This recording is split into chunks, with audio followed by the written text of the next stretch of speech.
Good morning to all, and a very warm welcome to this online 2020 Paul Love Endowment Lecture. SCILET's annual Paul Love Endowment Lecture series commemorates Paul Lyndall Love's enormous life-changing contributions in humanities education.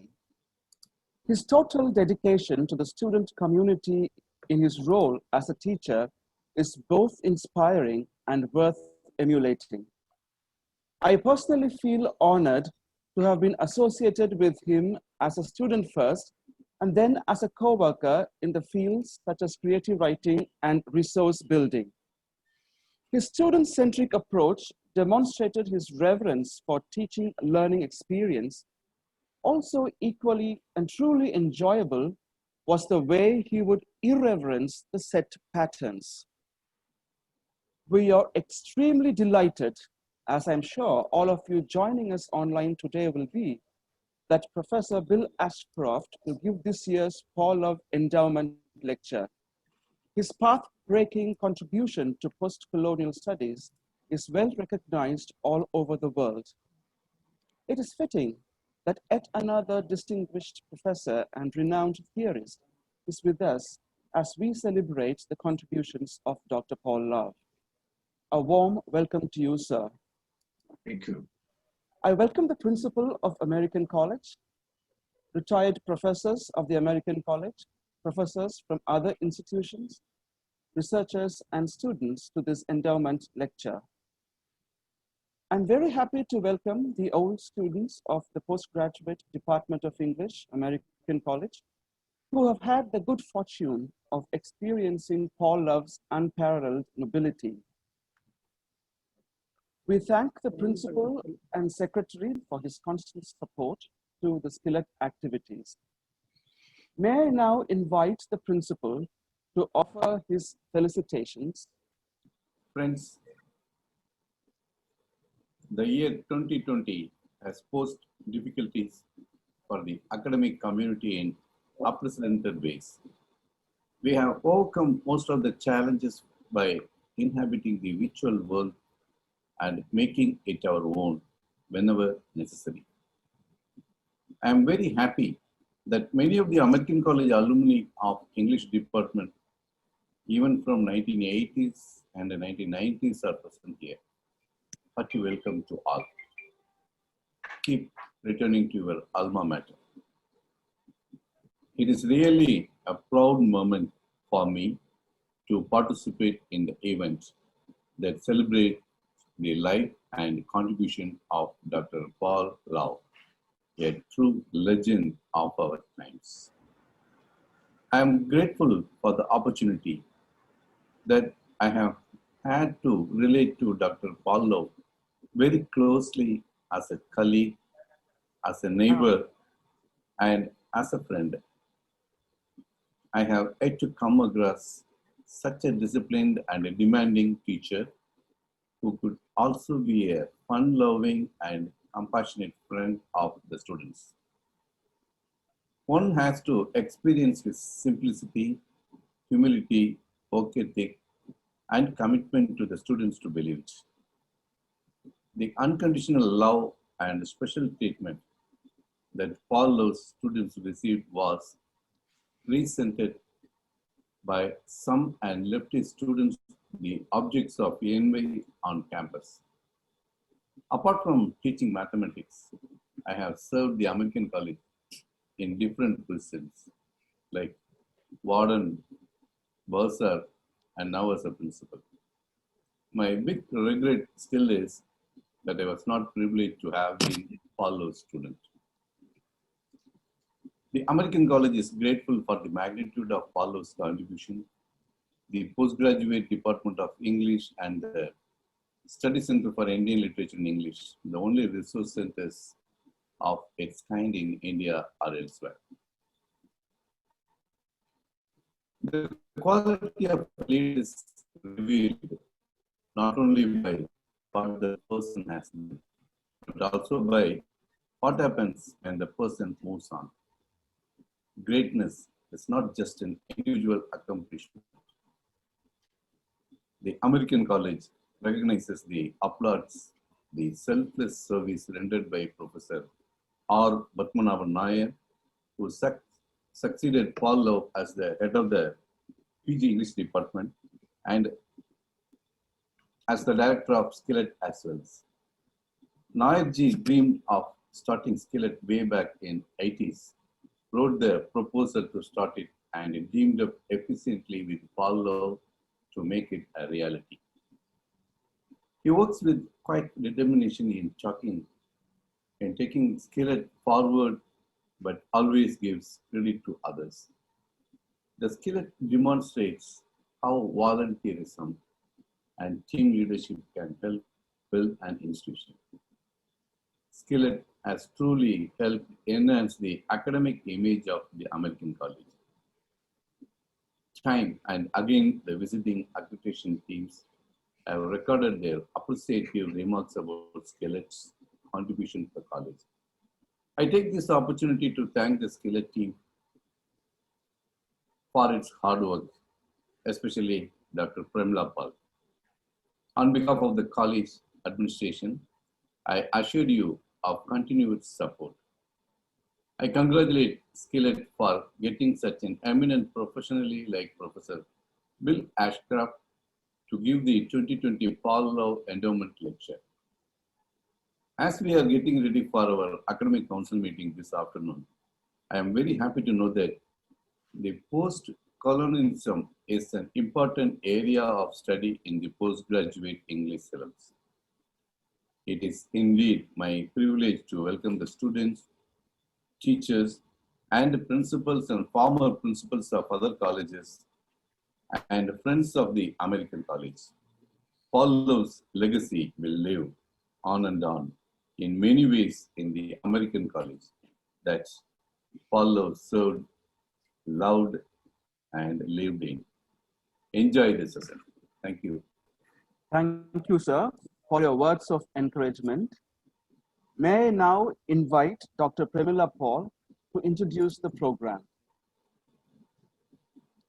Good morning, friends.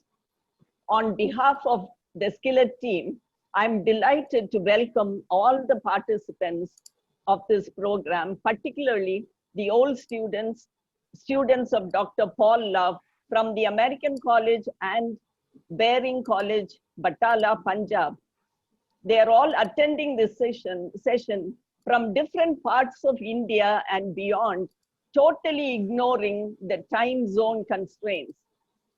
In the days of collective vulnerability, global connectivity matters. I'm very thankful to the principal of the American College for arranging the technical support for us to make this virtual program possible. Right from the days of reading Robert Frost's Mending Wall, the need for and against the walls, fences, borders, and boundaries has been a vibrant subject for debate. Whom do we wall in and whom do we wall out is a matter of anxiety and deep concern for some, and for some, it is a mere governmental policy to be executed. Professor Bill Ashcroft has written extensively on borders, walls, and boundaries. Our matchless mentor, Dr. Paul Love, is a person who happily crossed borders, different kinds of borders. He absorbed and relished life beyond his native geographical borders. Winning hearts and touching lives, he gave all of himself to the student community. Border crossing and spontaneous giving determined his teacher identity. SCILET, lovingly built by Paul G. and Professor R.P. Nair, is a rich storehouse of stories by and on Indians. Professor Bill Ashcroft's post-colonial theories are closely related to what we do in SCILET and what SCILET stands for. This year, we thought the best way we can honor Dr. Paul Love's memory was to invite yet another valued and generous teacher, Bill Ashcroft, to give the 2020 Paul Love Endowment Lecture. Professor Ashcroft has very actively encouraged open-mindedness and promoted acceptance of differences both in his classrooms and beyond. Good teachers and their impact are not locked in time and space. Teaching literature is an inner drive to transform and to dream of utopian possibilities, right in the here and the now. Utopia may be a fictional space and an ideal by definition probably doesn't exist, yet believe in it we must, hope for we must, to inch our way towards a better future for humanity. 2020 is a very strange year for us. A tiny, unseen, unlocatable, yet to be conquered virus has brought the world to its knees, the powerful and the powerless, the oppressor and the oppressed, the haves and the have-nots, the colonizers and the colonized. Is Corona now the new leveler? Individual safety can no longer be distinct from collective safety. There never has been a struggle of this kind in human history, in human memory, that has united the world against a small adversary. Is Corona now the new unifier?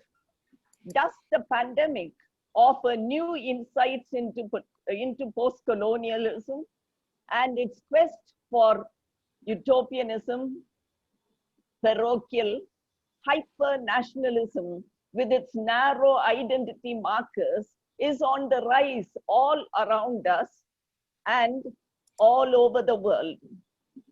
It threatens to mete out reductive treatment to its citizens, replicating almost the colonial oppression. Post-colonialism remains relevant more than ever before, emphasizing that there are as many ways of thinking and as many ways of living as there are people. Professor Bill Ashcroft has popularized post-colonial theory through his many books, essays, and lectures. It is Professor Ashcroft's accessibility, his theories' human relevance, and their transformative potential that have made him a valued theorist and endeared him to his readers. Enumerating the noble qualities of our loved Professor Paul Love as a teacher, leader, friend, and as a person, or narrating the achievements of Professor Bill Ashcroft, another valued teacher theorist, listing the awards and honors conferred on Professor Ashcroft would leave one gasping for breath. Therefore, we present to you a 3-minute visual account of what these two amazing teachers have achieved.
may I request Professor Bill Ashcroft to give the Paul Love Endowment Lecture.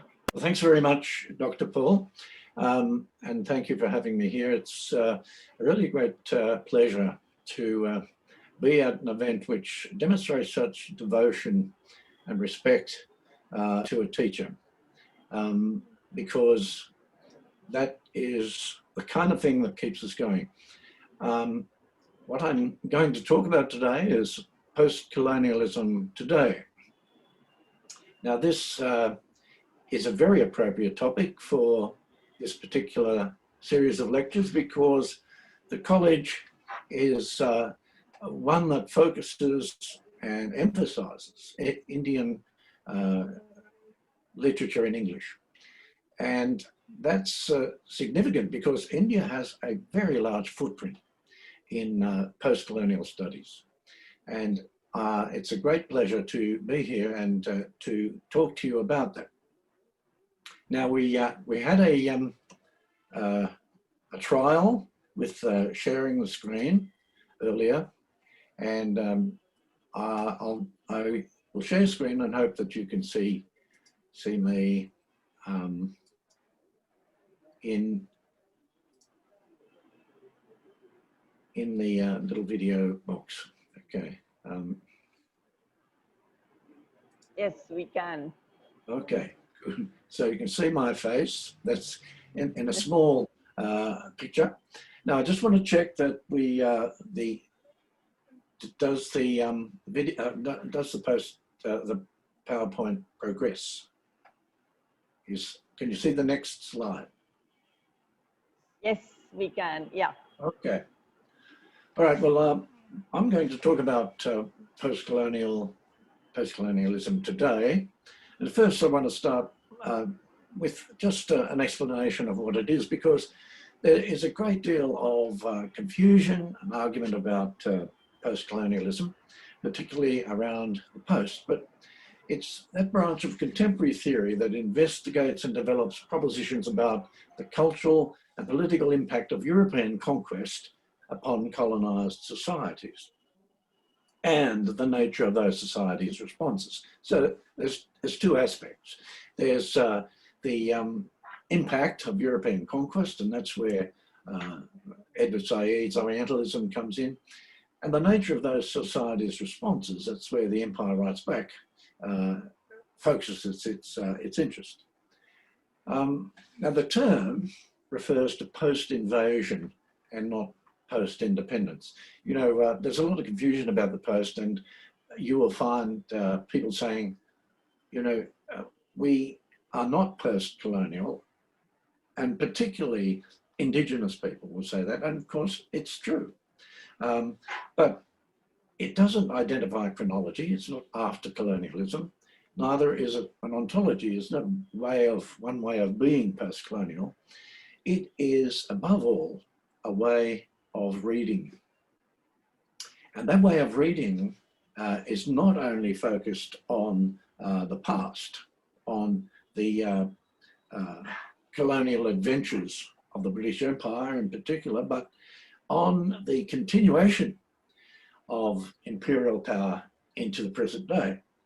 So it's a reading practice that draws attention to the profound and continuing effects of colonization upon literary production, on anthropological accounts, historical records, and scientific and administrative writing. So there's a whole range of ways in which we can read the post-colonial, but of course I am particularly interested in literatures. Above all, it is a reading of post-colonial literatures. Now, I would say also that there's a lot of different approaches within post-colonial theory. And the interesting thing is all these approaches are brought into a convivial critical democracy. That is convivial, convivere, meaning live together. And interestingly enough, even people who criticize the very term post-colonial accepted into the this convivial democracy. So it's politician of ours calls a broad church, and there's many different approaches, but the underlying principle of it, of course, is the principle of liberation, the principle of freedom, and the principle of transformation. Now, in the 90s, the language of post-colonialism drove the cultural turn in globalization. Simon Shikandi says they have at least two important things in common. They are concerned with explaining forms of social and cultural organization whose ambition is to transcend the boundaries of the nation state. And they seek to provide new ways to understand cultural flows that can no longer be explained by a homogeneous Eurocentric narrative of development and social change. So in the 90s, globalization theorists had grown out of the old development sociology, the ways of looking at the globe, and in particular, of course, the economic view of globalization is still very relevant.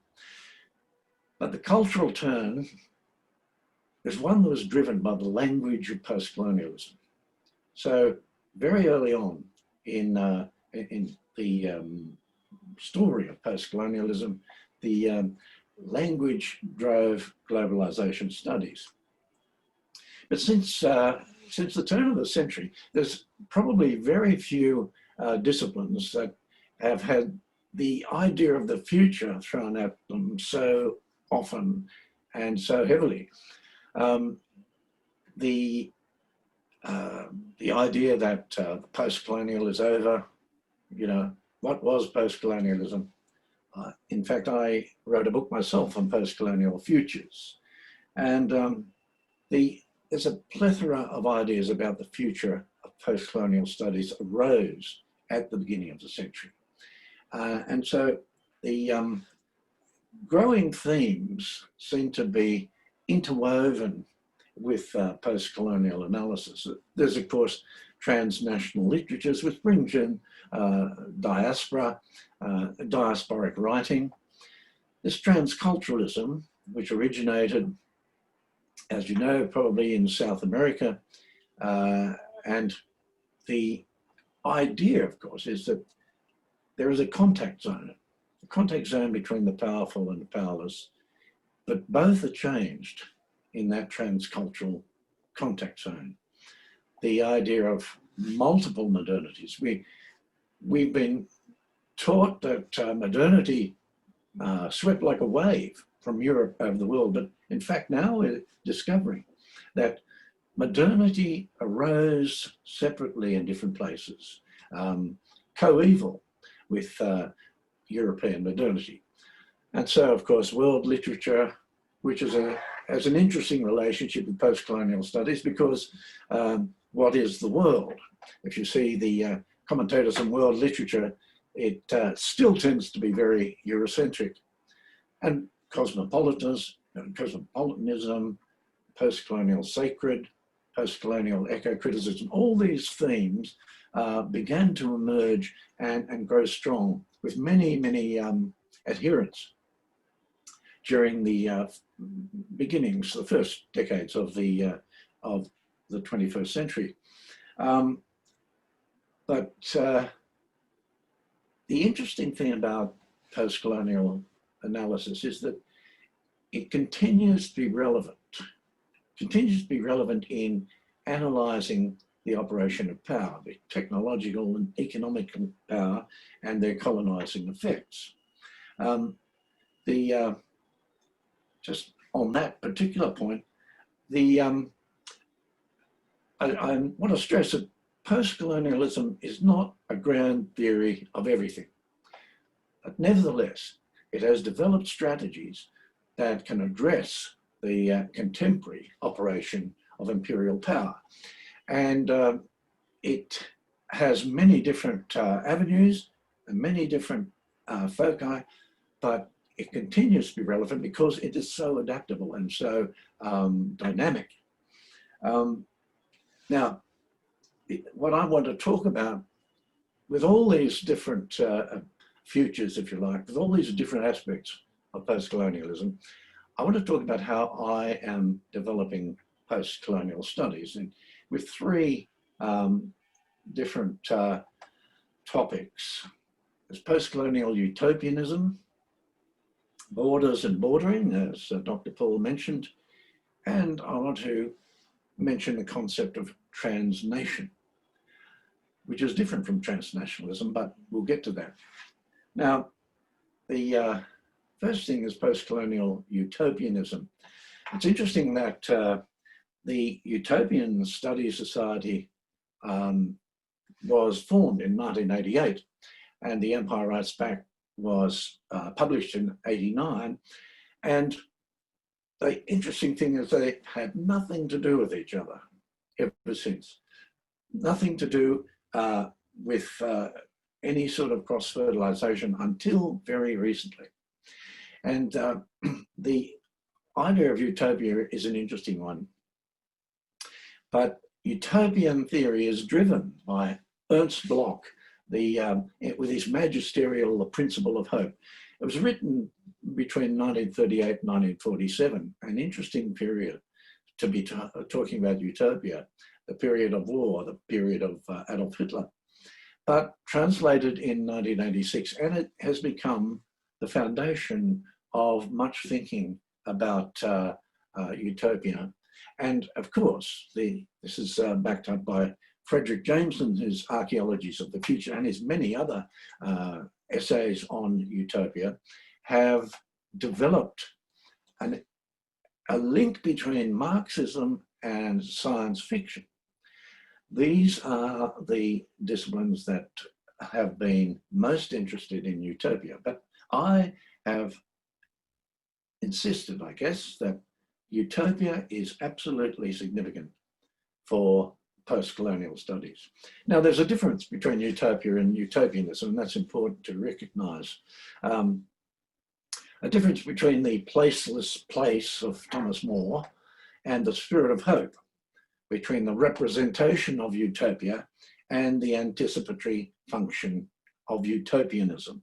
Now, it's important to keep these two things in mind because utopia may be a dream, but without utopianism, without hope, Ernst Bloch says, we cannot live.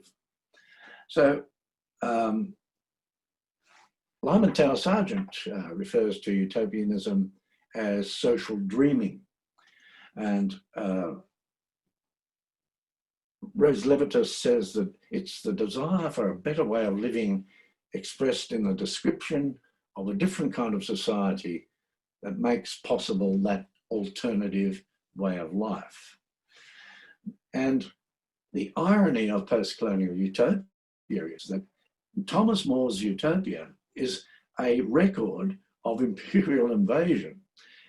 King Utopus invades the land, changes its name, civilized, the land was previously called Abraxa. He changes its name to Utopia. He civilizes the indigenous inhabitants and cultivates the natural wasteland. Now, this is sort of step-by-step description of the imperial adventure, if you like, the imperial oppression of and colonization of non-European societies around the world. So it's ironic, but nevertheless, utopianism has become incredibly important through literature. Now, Ernst Bloch was adamant that art and literature were central in imaging a different world.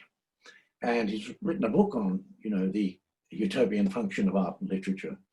But interestingly enough, Ben Okri, the African writer, says writers are the dream mechanism of the human race.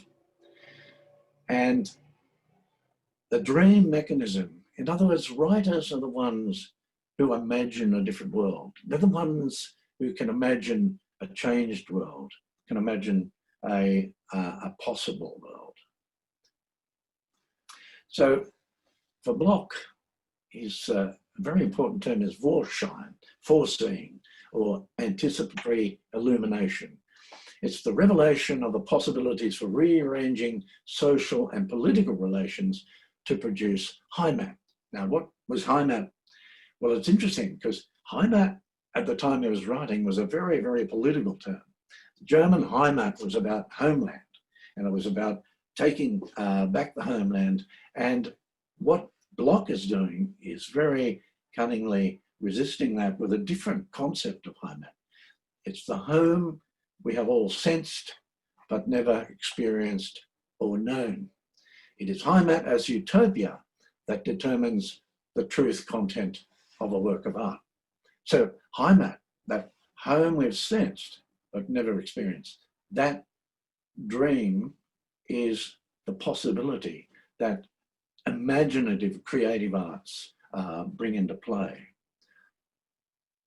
And, you know, for Bloch, Heimat, that home we've sensed but never experienced, always lies beyond the border. And borders are very significant for post-colonial studies because borders have become incredibly significant in the world, as you well know. Borders are everywhere. In fact, borders have increased incredibly. But I want to take a moment and ask us to think, what would the world look like without borders? What would it look like without borders? If people could freely move across borders, how would that walling in of nation, race, ethnicity, how would that be become porous? How would the peoples spill into each other? When we think about that, we realize, you know, that is a utopian dream because borders exist in order to maintain the power relations that, that they put in place. Now, borders have grown at an incredible rate. In the end of World War II, there were 7 border walls. When the Berlin Wall fell, there were 15 border walls. But today, there are 77 border walls or fences. And of course, the most notorious is that unfinished and possibly never finished wall between the USA and Mexico.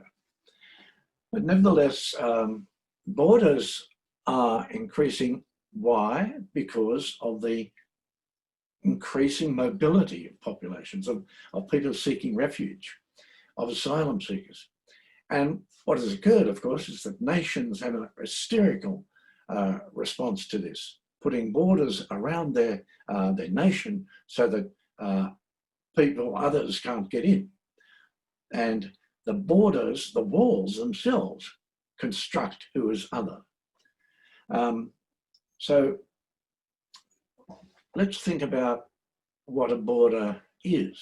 Now, we naturally think of a border as a wall, a line on the map, a fence perhaps.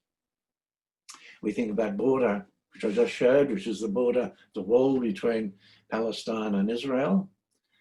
And there are many borders like this. But I want to suggest that a border is not a thing, but a practice. It is an ideological practice.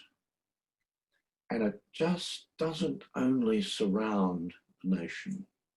The border is both a consequence and a production of power relationships. Now that's true of the physical walls and borders of the lines on the map. These are a consequence and production of power relationships. But more important are the bordering practices that construct the power relationships, not just between nations, but within the nation. So this is a border wall that exists between Israel and Palestine. And what interests me is that this painting on the wall is a vision of a different world, a vision of possibility. And I think this image really captures what art and literature can do, what they're there for. They are the dream mechanism of the human race. And with these people who are stuck behind this wall, this painting is a vision of what might be possible. The possibility of a world, not just through the border, but a world beyond borders. We think about that and we think, well, that's just impossible because borders are so ingrained in our understanding of who we are. And you know, Donald Trump said at one stage, without borders, we don't have a nation. Now, he's used that phrase to describe a number of things since then, but it's interesting that the idea of a border is something that gives us a sense of the nation, but the border doesn't only go around the nation, the border goes into the nation, and it operates as a construction, a consequence and production of power relationships within the nation as well as around it. So we think of Cavafy's poem, Waiting for the Barbarians, which of course was the inspiration for J.M. Coetzee's Waiting for the Barbarians. And it's a very interesting poem because it goes like this: why this sudden restlessness and confusion? How serious people's faces have become. Why are the streets and squares emptying so rapidly? Everyone going home so lost in thought. Because night has fallen and the barbarians have not come. And some who have just returned from the border say, there are no barbarians any longer. Now, what will become of us without barbarians? They were, those people, a kind of solution. You see, we need barbarians, we need others, we need those who don't belong, we need the outsiders to give us a sense of who we are. And this is the way in which borders work, because the barbarians are the classic example of a dangerous threat that helps us to understand who we are. You see, we have an identity, particularly national identity, by determining who is other. And this is a direct inheritance of imperial power, a direct inheritance of colonialism. I'll talk a little bit more about the nation in a minute, but the idea of us and them is extremely important to the construction of the nation. And it's that notion of us and them that helps us to understand exactly who we are. But what interests me is the borders within. You see, if borders are not a thing, but a practice, how do bordering practices work? Well, Mitchell says this: the boundary of the state never marks a real exterior. It's a line drawn internally within the network of institutional mechanisms through which a certain social and political order is maintained. So these bordering practices are not merely an exterior. They are lines drawn internally within these institutional mechanisms.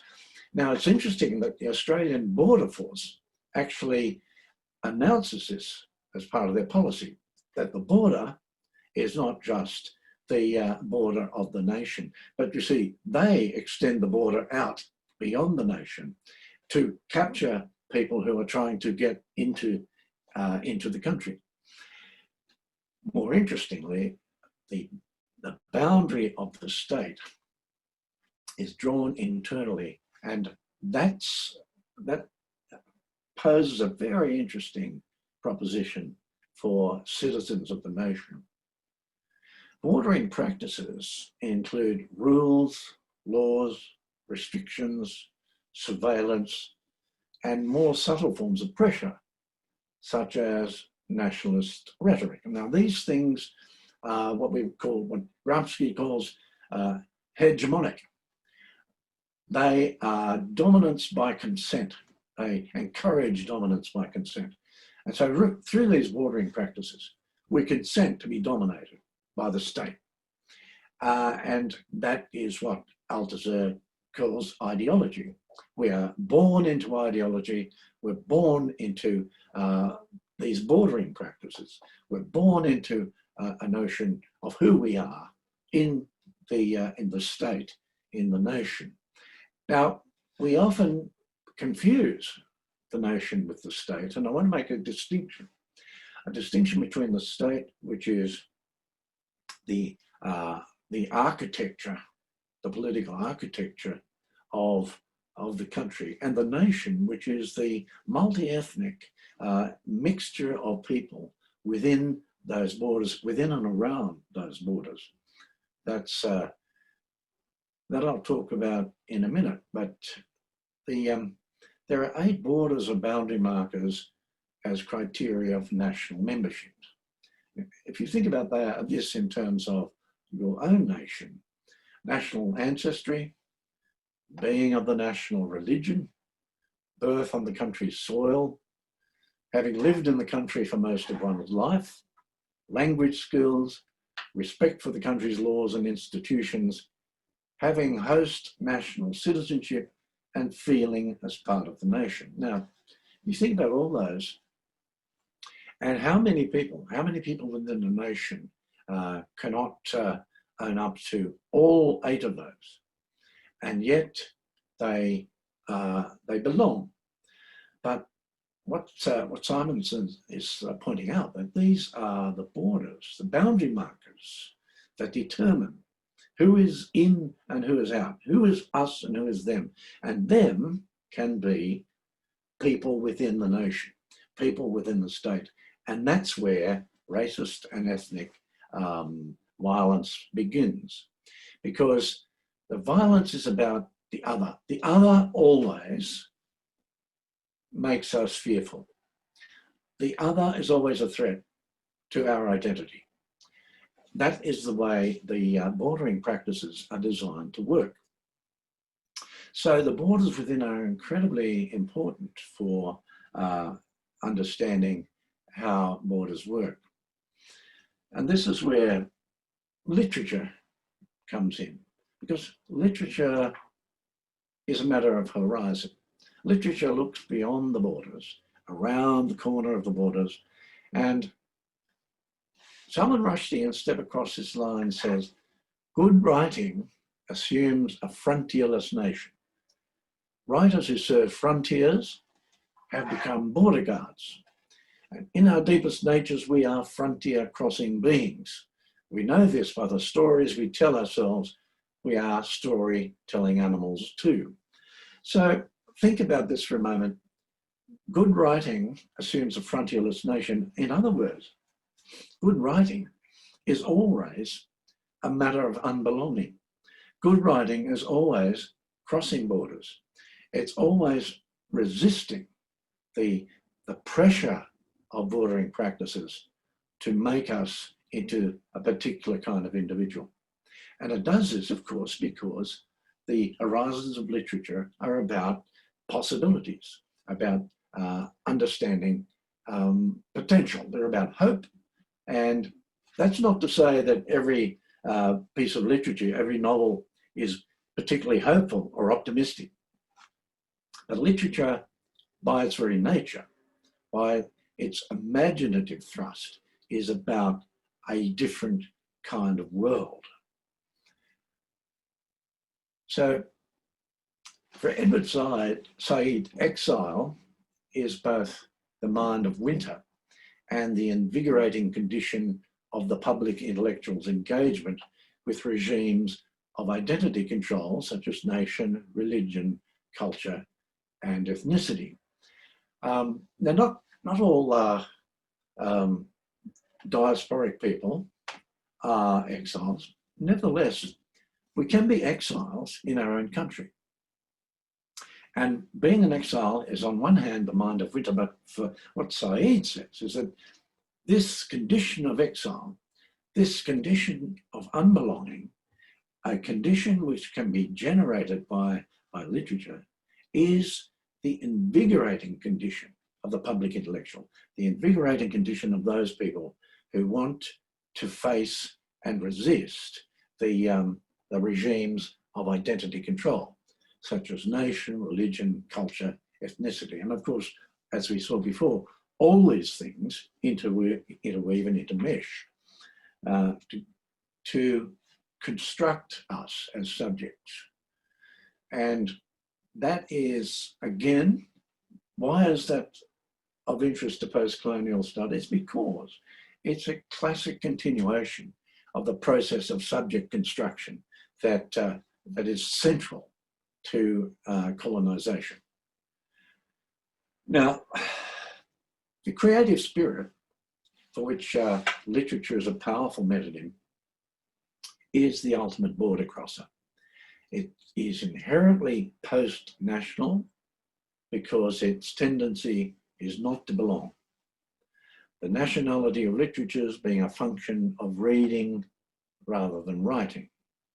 Now, what I mean by that is that, you know, a writer doesn't wake up in the morning and say, I think I'll write an Australian novel, say. I'll write a novel that talks about Australian identity. Now, that reading of the novel as nationalist can only come about by reading, and the reading of the institutions of reading, such as criticism, institutions of learning, and the whole production of the canon, of canonical understanding of literature. So Heimat, and this is important to understand, and this is where Heimat is so important in literature. Heimat is not the nation, but the horizon of possibility. A home we've sensed but never experienced, and perhaps may never experience, but it is the horizon of possibility. Horizons are always those which draw us outward, which draw us onward to the future. So this idea of bordering practices leads me to introduce the concept of transnation. Now, firstly, let's think about the post-colonialism in the nation. What is the post-colonial reaction to the concept? Well, there is a very great dissatisfaction with the concept of nation. Now, the reason, of course, is not only that it's a European concept that came about in the treaties of Westphalia in 1648, but it's a concept of a people that often doesn't cohere with the what we call the multi-ethnic nation that is being colonized. Now, for instance, Africa is an example, and Wally Soyinka says Africa at the the Berlin conference was carved up like some demented tailor who paid no attention to the fabric color or pattern of the quilt he was patching together. And of course, that idea of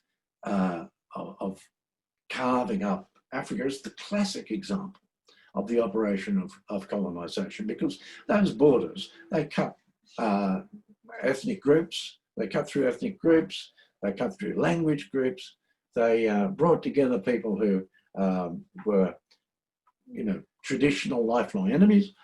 So that's where you get catastrophes like Rwanda. So the borders that form the nation are colonial borders. And the nation is a colonial construction. And it's unfortunately true for nations of all kinds, but nations particularly, who came into being out of the colonial adventures of Europe. Now, J.A. Hobson, in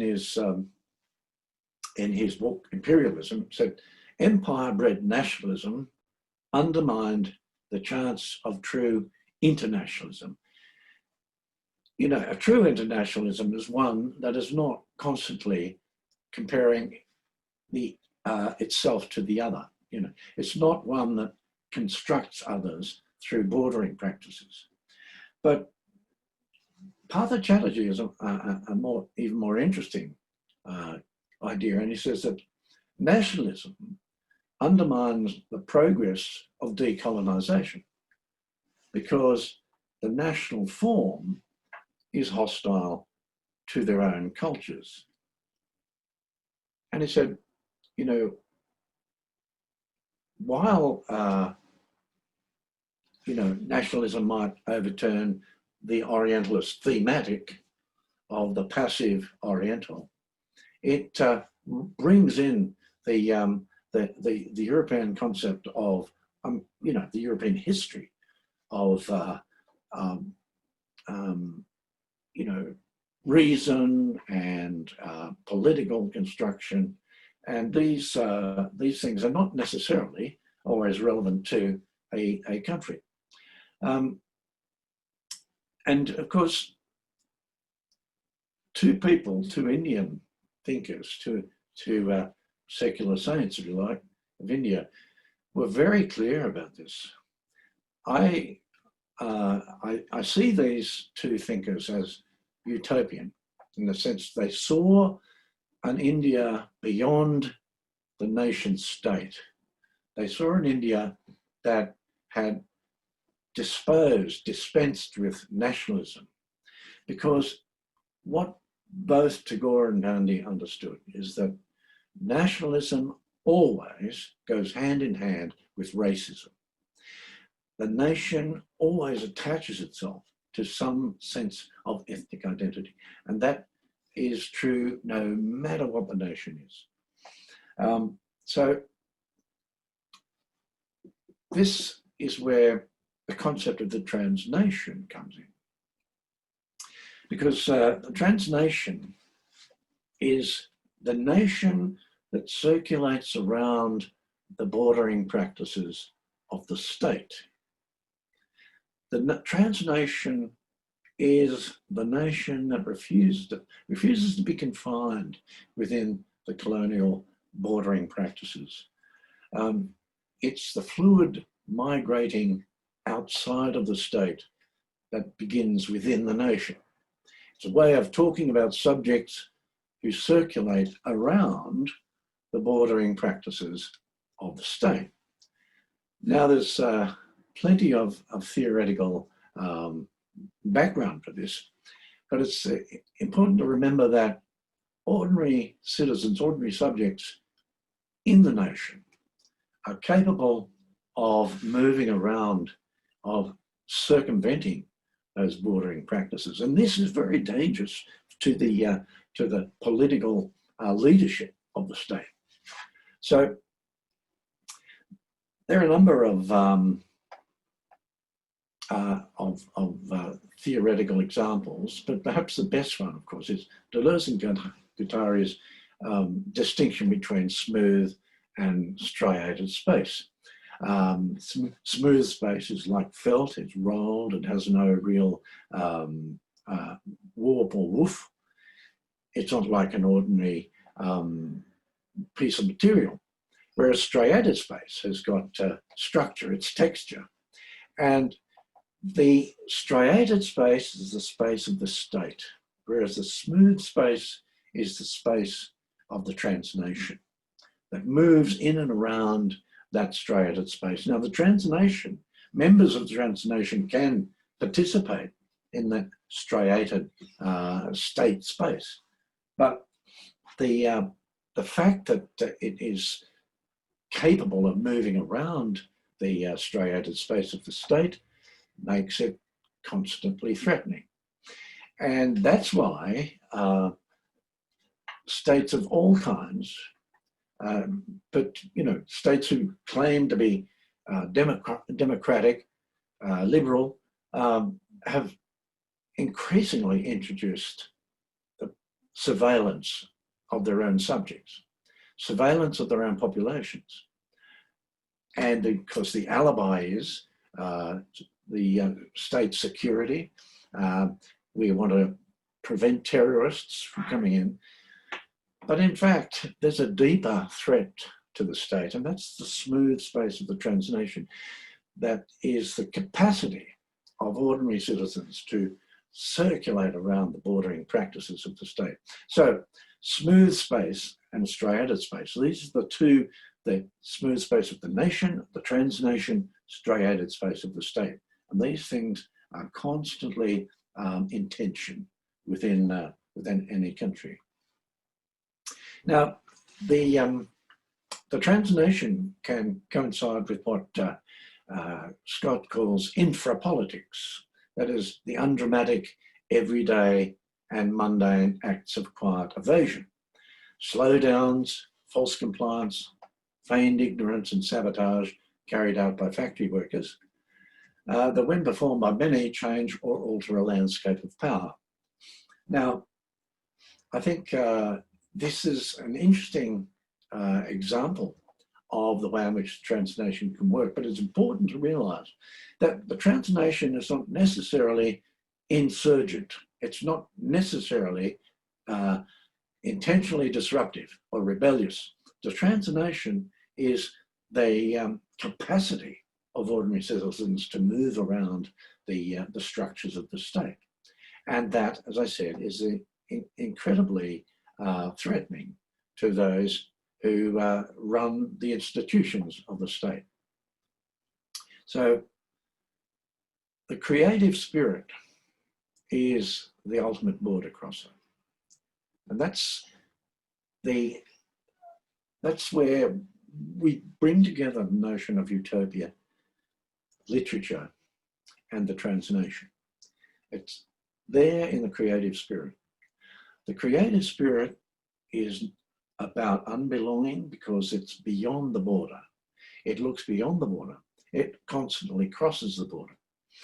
And so post-colonial approaches to literature generate that kind of realization that literature, with its capacity for seeing a different world, for imagining a possible world, crosses the borders that are constantly there to try to keep us in place. And so literature, the creative spirit, and literature in particular, is, by being a border crosser, it is potentially disruptive. And the state, particularly in Australia, is extremely wary of any kind of creative work. In a recent stimulus for people who had lost jobs during the pandemic, the things that the government didn't fund, universities, creative arts, the free, the Australian Broadcasting Service. These things were things that they see as potentially able to look beyond the borders and the bordering practices that they've set up. So these three things are those that draw together the post-colonial approach to contemporary world. So thank you very much, and I'll take some questions if you.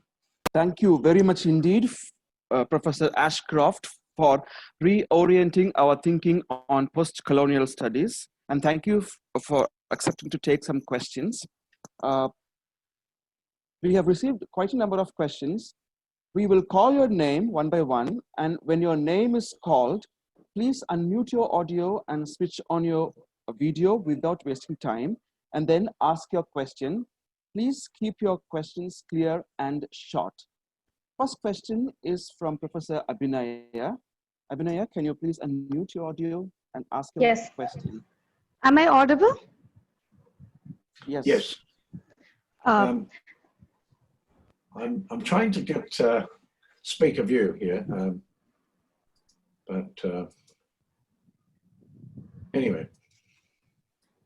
So it's a pleasure talking to you, sir. Thank you for giving us a wonderful lecture. And I also take this opportunity to thank SCILET for making this arrangement. Now, my question is on the practice of English studies as a discipline in post-colonial nations. English studies in post-colonial countries is largely British, with little recognition to regional or national literatures. And in a way, English studies is colonized even after colonization. And therefore, teaching and learning literature has been a colonial experience until today. Do you think it is healthy and a right way to approach learning of literature? If not, how can we decolonize this practice? Well, this is a question that turns up very often. But to put it simply, by appropriating the language and interpolating English literature, post-colonial literatures, and particularly Indian literatures, have changed the face of what we understand to be English literature. So this is the most interesting aspect of this whole thing, is that literatures, national literatures, such as Indian literature in English, have transformed the global discipline of English literature. So it is a powerful demonstration of the capacity for transformation. The other thing we know is that the study of English literature, of literatures in English, has stimulated writers in national languages to produce things that are not generally known to be produced in those languages. So in fact, it has enriched the national languages in many cases. But you know, I'm interested in the way in which literature such as Indian literature have changed the face of English literature. So it's not a continuation of colonization. There's a writing back, if you like. There's a transformation of the dominant discourse. And you see, it's important for people to speak to the largest possible audience. And to choose a language is to choose an audience. And that's why writers in many cases have chosen English. Even Ngugi wa Thiong'o, who writes in Kikuyu now, translates his own novels into English because he knows that this is the large audience to which he wants to speak. So I think that what is occurring here is not so much a continuation of colonial domination, but a reconfiguring of that imperial discipline, if you like, of English literature. So it's an exciting thing, and it's quite the opposite of any kind of continuing colonization. And, you know, I don't want to go on too much because there are other questions, but the writers have encouraged and given us the inspiration to the theorists to show the ways in which this writing has transformed the discipline. Thank you, sir. We have a question from Ms. Janani. Good afternoon, sir. In post-colonial transformation, you talk about how colonialism has prevented nations from their natural and uninfluenced course of development. What kind of nation would you imagine India to be if it weren't for the British influence? If the British hadn't, are you saying hadn't colonized? That's an interesting concept to think about. Would India be a nation? I mean, the thing is, the idea of a nation, it might have, you know, adopted the idea of the nation. It'd be a very different nation, I think, than the one that we have today. Deep down, India is an incredibly diverse and tolerant society. But you see, I don't want to make comments about India or Indian politics, but I will say this, that you can see the way the bordering practices of the state operate in India.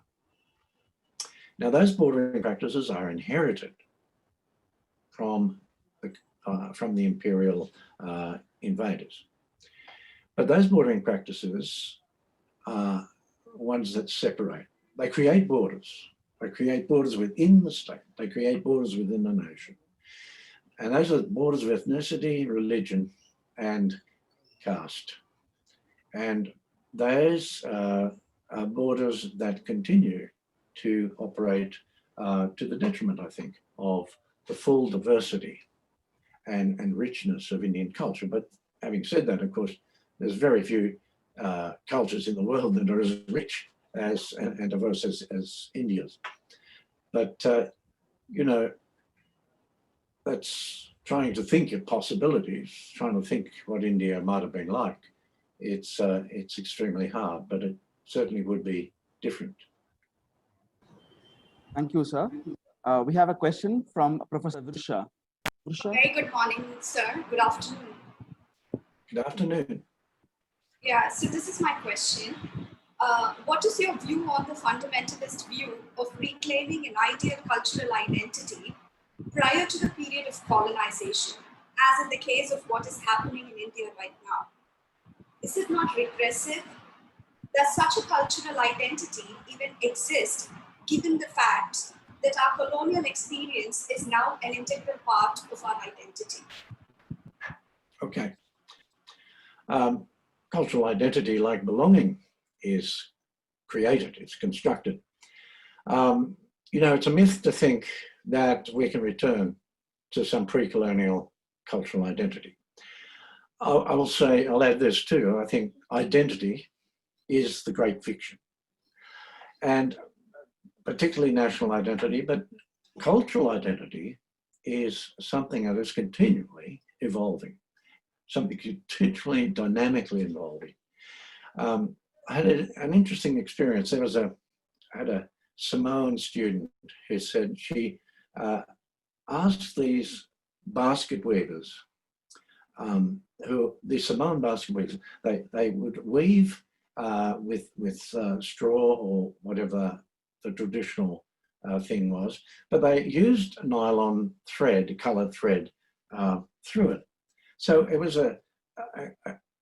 you know, an example of the influence of a contemporary world, even colonizing world, upon Samoan art. And she said to them, what would this be if there was no colored thread? And they say, well, then it wouldn't be a Samoan mat. It wouldn't be a Samoan basket. So what I'm saying is that culture is continually developing. And it's important for people to understand that culture rises up to the future that we can imagine. That's why literature is so important. That's why creative arts are so important, because they're not stuck in an attempt to belong to some traditional or historical concept of identity, but they are in the business of developing and constructing that identity. And, I think that that can involve repudiation, or it can involve decolonization, but it's misplaced to think that there is some pure cultural identity to which we can return. And I think particularly in India's case, cultural identity is a very various thing. And that's good. But, let's remember that culture develops, culture is dynamic, culture grows. Thank you, sir. May I ask Professor Raja Govindasamy to ask his question?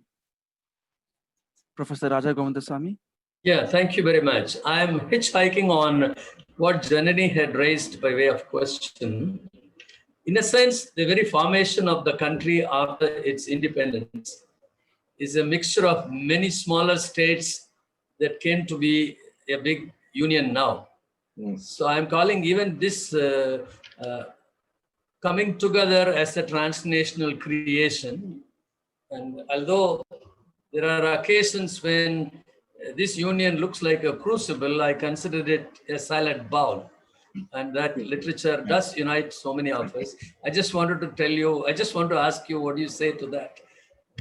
That's it. Yes, well, I agree. We were 300 odd smaller nations, and all these came together as Indian Union.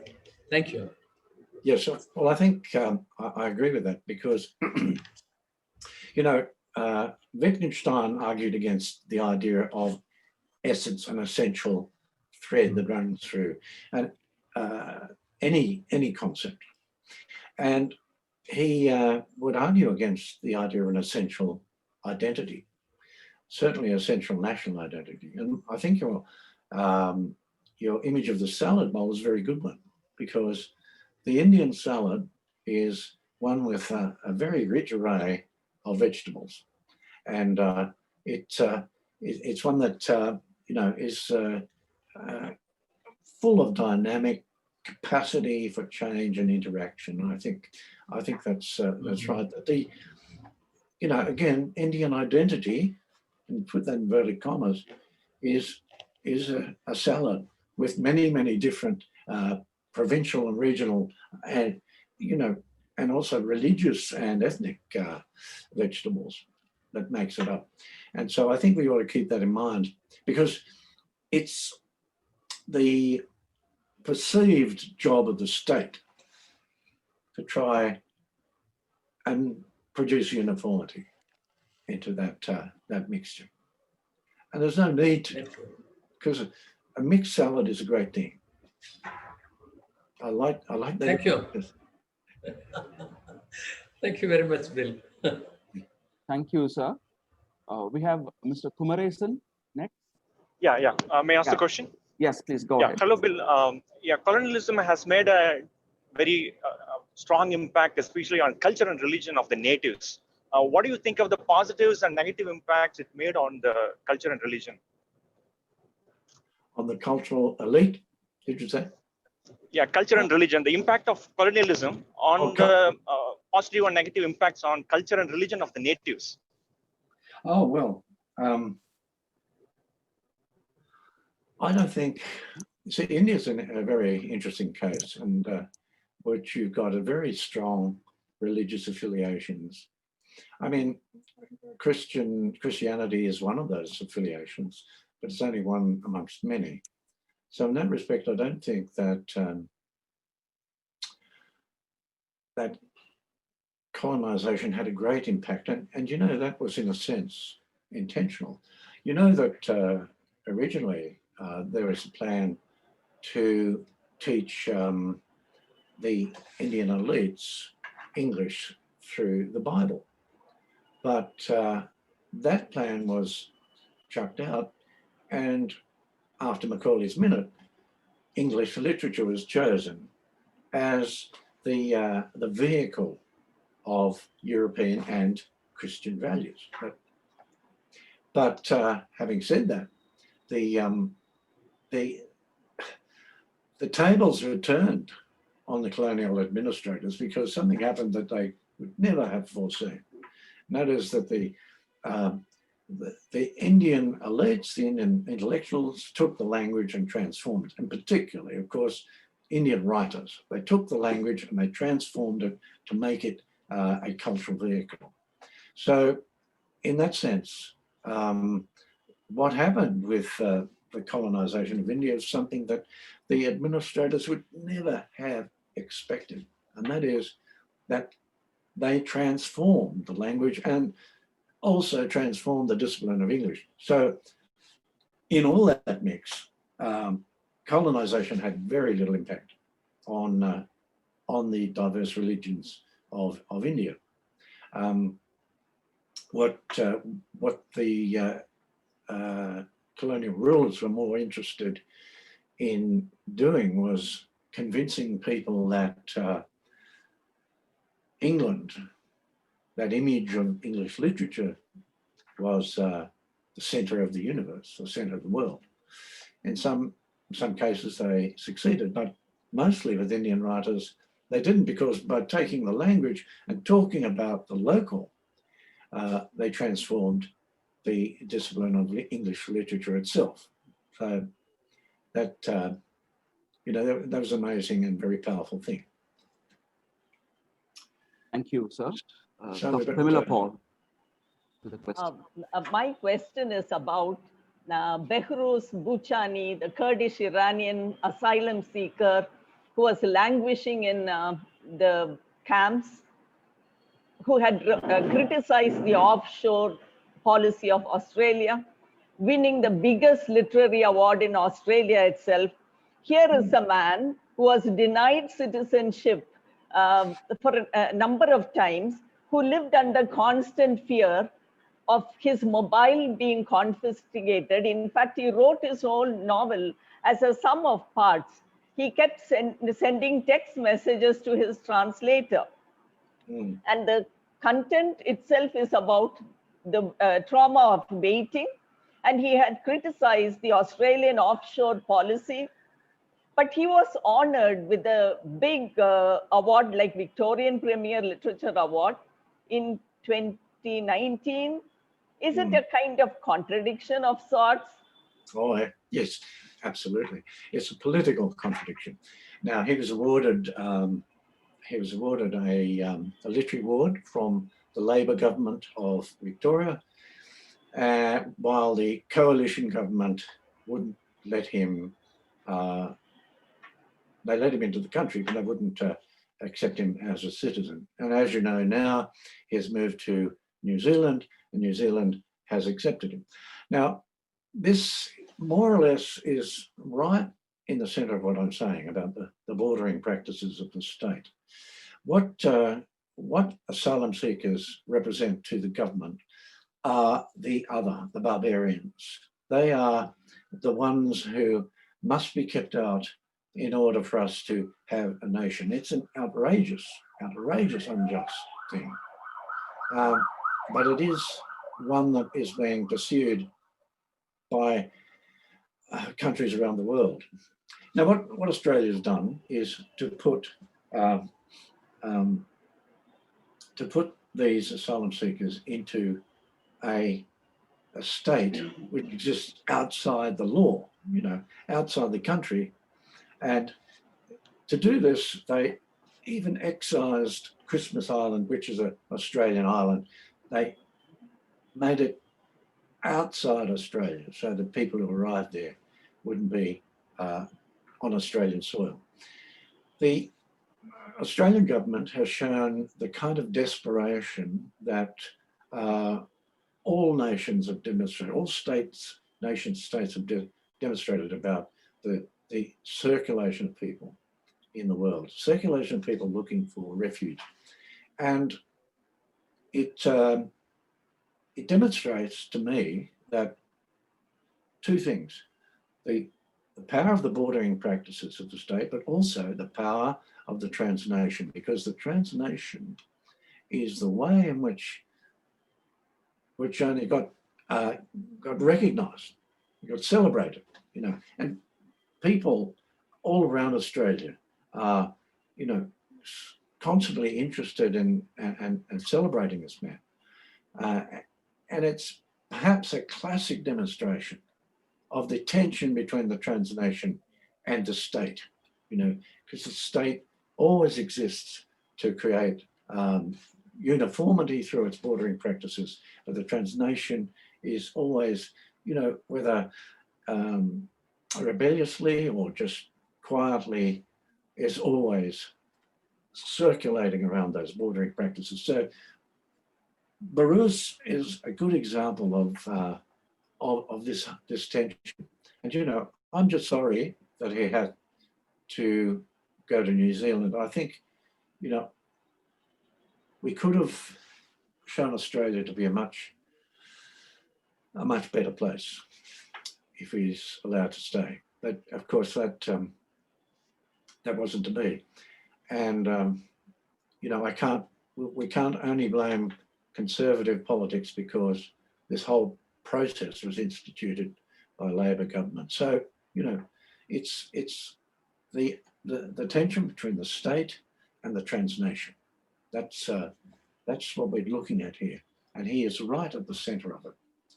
And this, I think, is absolutely right in the interests of post-colonial studies, of post-colonial critics, because what we're seeing here is a different form of imperialism, a continuation of imperialism, not just the economic imperialism, neoliberalism, but the imperialism of the state and its attempt to confine the transnation.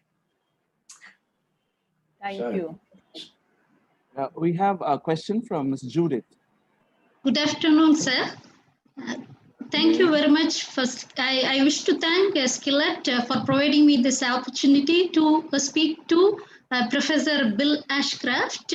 It's interesting to listen to you, sir. My question is, don't you think that that is erasing borders and ignoring cultural, historical, and geographical differences will promote homogenizing and generalizing tendencies?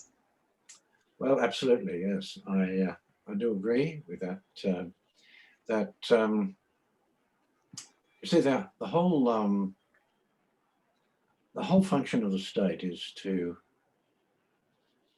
oppress difference, is to create the myth of sameness, to create the myth of identity.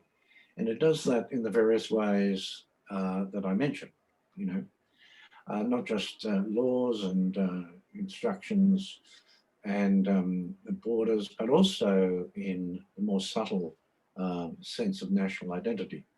So yeah, I mean, this is a constant problem, and we see it in particular in Australia, in the impact on Australian Aborigines, Aboriginal people.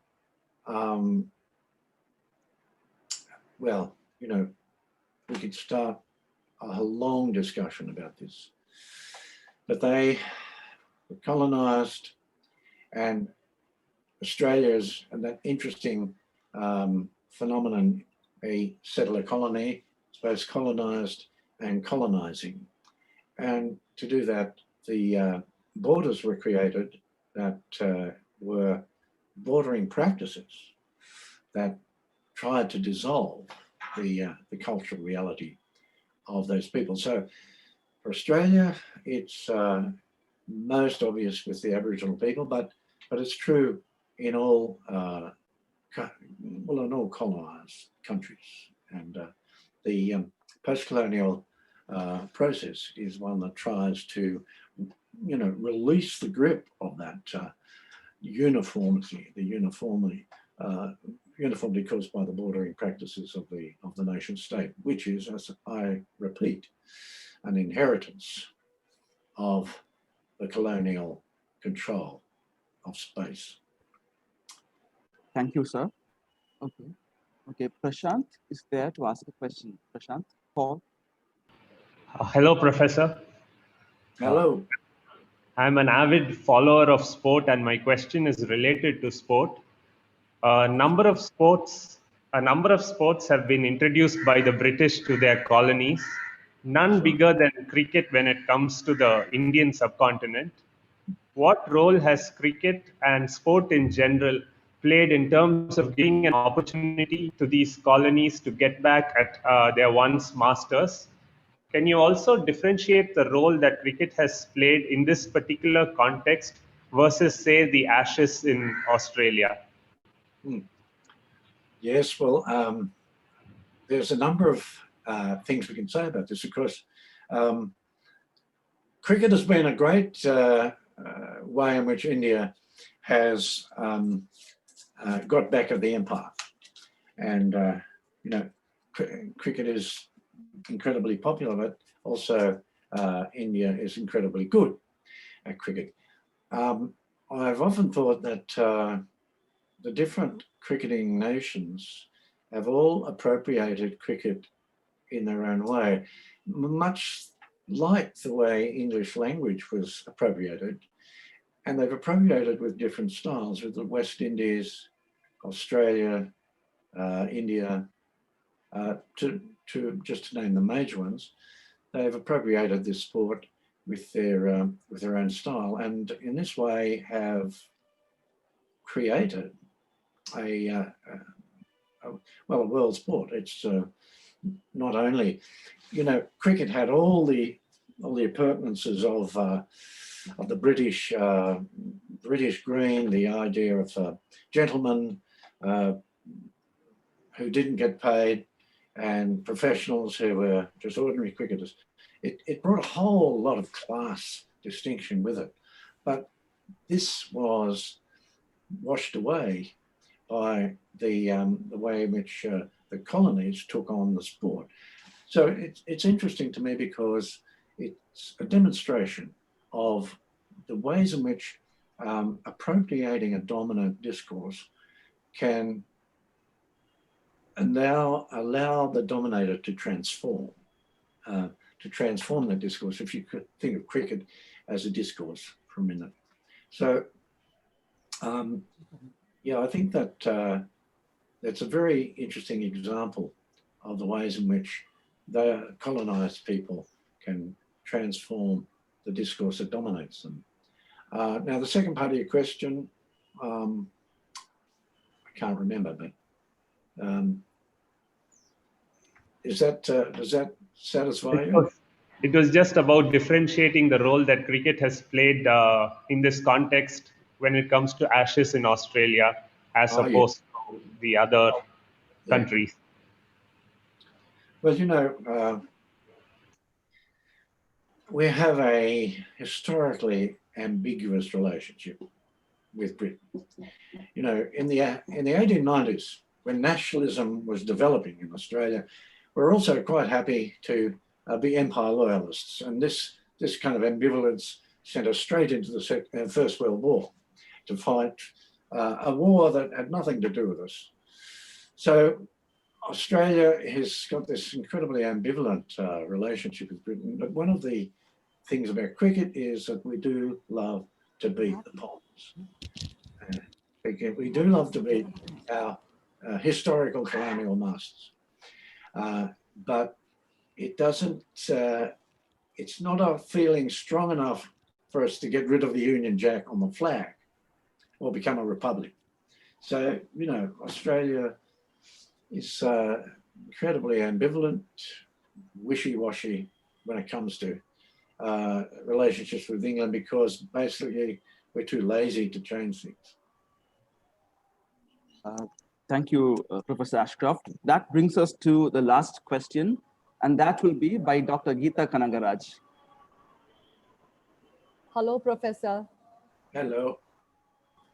Indigenous people are accepted more when they succeed in sports rather than in other fields. Why is that so? The way Kathy Freeman was celebrated in the 2000 Sydney Olympics, Ashley Barty rising to world #1 today, and Yvonne Goolagong in the 70s. Does celebrating them in sport hide the other flaws that exist in society, discriminating them? Well, interesting question. I would say that it tends to, but you know, there's a dark side of this. Recently, we had a very talented Australian rules footballer who was Indigenous, and because he kept pointing to the fact that he was Indigenous, he stimulated an enormous racist reaction amongst people. So, you know, while Indigenous people are celebrated if they do well at sport, the racism lies just below the surface, and it comes to the fore at certain times. But having said that, you know, that man was celebrated and became Australian of the Year. So this is what I mean by the transnation. You know, you've got a deep undercurrent of racism, and remember, the racism is important for nationalism, and it's important for the state and for the bordering practices of the state. But at the same time, there are people who will go out of the way to celebrate this people because he's been sort of pilloried and insulted. So it's a very interesting and tense situation. But in the main, I think we can say that the state of Indigenous people in Australia is extremely poor, and it may help to some extent for some people to become stars in sport, but by and large, it doesn't help because, you know, most Australians have never met an Aboriginal person, and you know that means that racism can proceed unabated amongst people who have never actually met an Aboriginal person. So it's a difficult thing, but you know, sport has always been a way in which not just Indigenous people but the poor have been able to rise up, and that continues to be the case. Thank you, Professor. Well, thank you for your interest.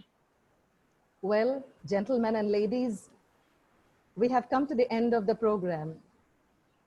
We feel privileged and blessed to have been students of Paul Love, who combined tenderness and toughness beautifully in a style of teaching and a style of caring.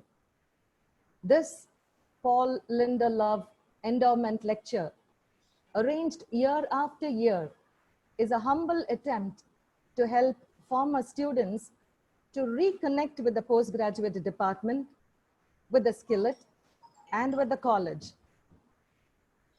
Though Paul Love is not with us anymore, we feel elated as we are greeted by the building where the SCILET is housed, named after him, for which we are grateful, truly grateful to the American College.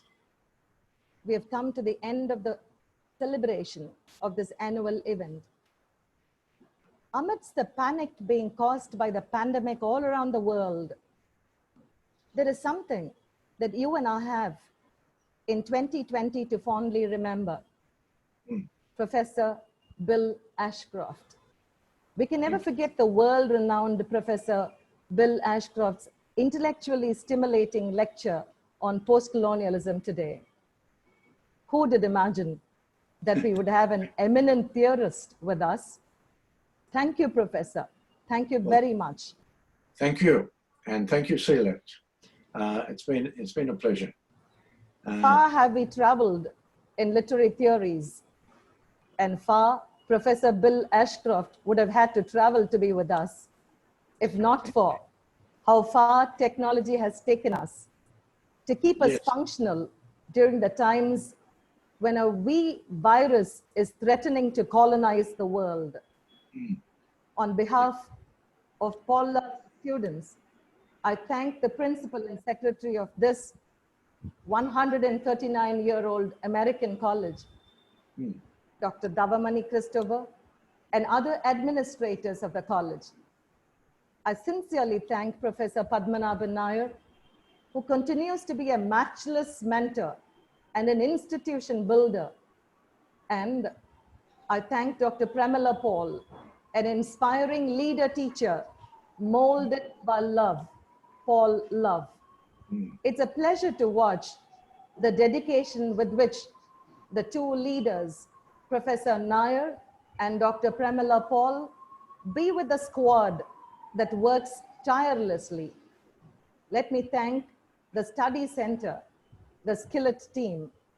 No, I guess one should say a service center, for looking into all details, small and big, and continuing to nurture us, the alumni, and sustain in a feeling of home away from home. Thank you, SCILET, for wanting to be in a clinch with the best, for helping us to connect with Professor Ashcroft, this awe-inspiring author, one of the literary theorists holding the empire of post-colonial studies.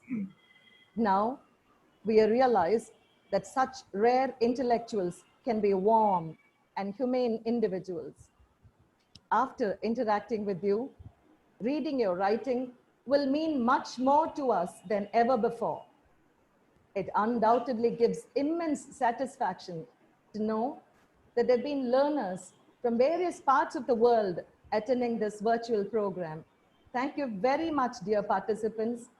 Let us meet again for the Paul Love Endowment Lecture Series in September 2021.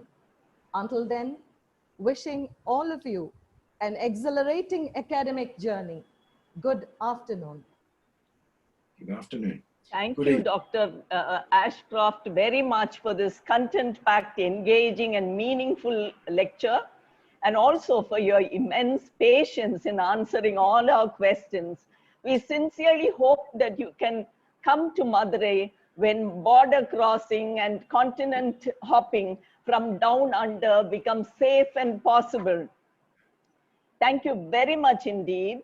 And before we let you go, this is in private, I just want to know what your predictions are, because the Border Gavaskar series is close by. Yeah. We will think of you very, very fondly when India may lift the trophy. Yeah. I know that you're a big sports lover and you're also a lover of India. Your predictions? Yes, I'm looking forward to returning. Our borders are closed. Even states have closed their borders to each other. But it won't go on forever. But it's been an interesting time where we can communicate across the world. We've crossed borders virtually, and that's been interesting. Thank you for the invitation. Thank you very much indeed. Okay, I leave you and hope to see you again. Okay, thank you.